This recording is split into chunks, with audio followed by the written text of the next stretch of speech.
If you want something, you gotta take it all in. You have to do the full thing. You cannot pick and choose that I'll only do this and not this. What else we got? Which is kind of like acceptance, right? You accept everything that's coming your way. But we don't have to keep going, but I just wanted to give a couple of examples so you can start relating it to your life as a Sikh. Next slide, Mata. Oh, you just got one. Next slide. Okay, so very quickly shows again this is written in Guru Granth Sahib. It says Jab Tap Sanjam Naal Tud Hor Much Guru. That Guru Angad Dev Ji established the city of Khadur Sahib because he lived a life of contentment, meditation, and very thoughtful way of living your life. Sanjam means you are careful in your attitude in life. You're not hurting people. You're not hurting your surroundings. You're not damaging earth with your careless attitude or careless living. So Guru Angad Dev Ji displayed a life of sanjam. Okay, every step you take, there is thoughtfulness. So he lived a life of meditation and contemplation, living life of Gurbani.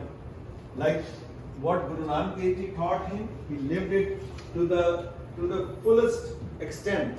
And he did not display whole much garur. Garur matlab that I am better, I am the best. That's what he did not have. Hanji beta. What does Sanjam mean then? Sanjam means a very careful attitude.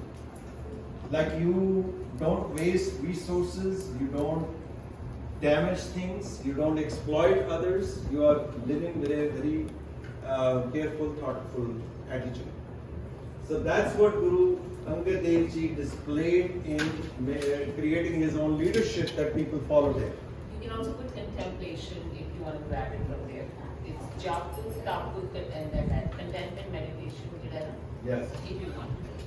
So this is very, aap duaye seva kare taan kich paaye maan. This line we should have in our mind all the time. That if you really want to please God, always live your life egoless. Next slide. And when you see how Guru Nanak Dev Ji started with Kartarpur and then he's sending Guru Pailana, Guru Angad Dev Ji to this new city and saying that, hey, I want you to use the model that has already been established and work on that in this new place. That's how Sikhi was being spread, or the values were being spread.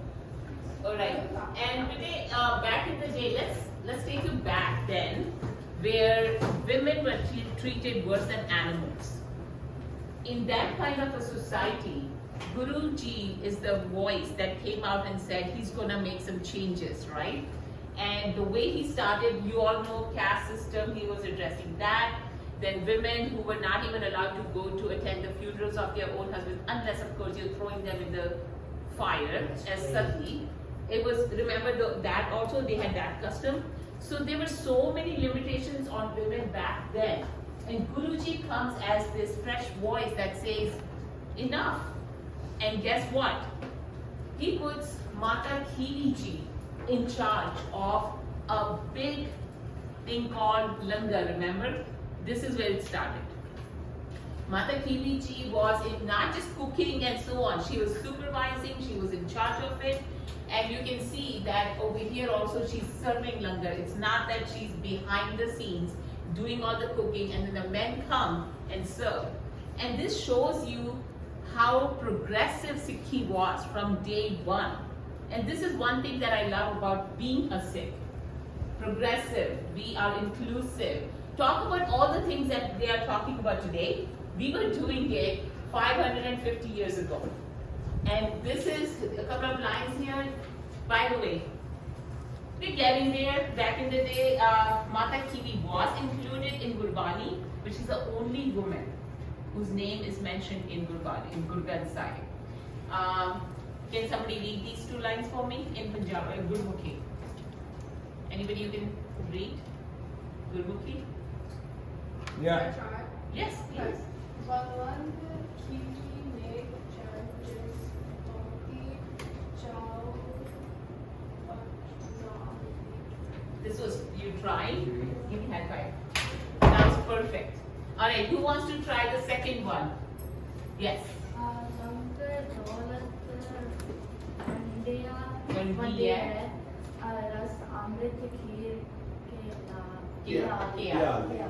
I love it. Okay, who's gonna read the whole English? One says a kiwi, the Buddha's wife, is a noble woman who gives soothing, clean shades of home.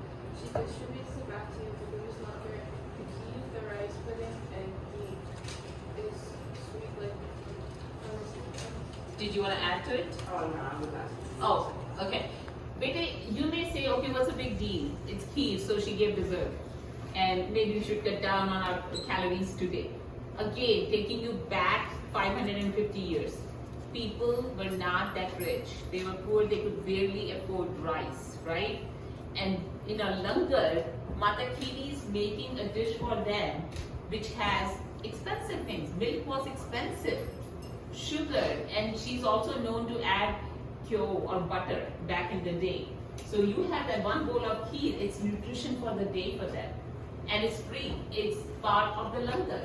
So when you think about it that way, that we were providing through our gurdwaras things that were a luxury for most of the people. And of course, we already talked about women in leadership role. It's amazing. I know for you it's like, yeah, she's serving, whatever, right? That was my first thing too, like, she's still doing, come. But then mentally transport yourself to that time and it makes a huge difference then. Like India had a woman prime minister, a prime minister of 800 million people, and she was not even allowed to enter some temples because she was a woman. Even President of India right now is a woman, a low caste woman. She was not allowed or invited to come to the temple inauguration. So just shows the bias is still there. There are many women who are not allowed to be priests in the United States even now. So just imagine 550 years ago what the role Guru Angad Dev Ji gave to Mata Khiri. I will say that we have a long way to go also. Of course. Because Of course. I'm not going to start a new topic, but we still have a long way to go Yes. in our culture. Okay? Next slide, please. And keep going. This is her cooking. All right.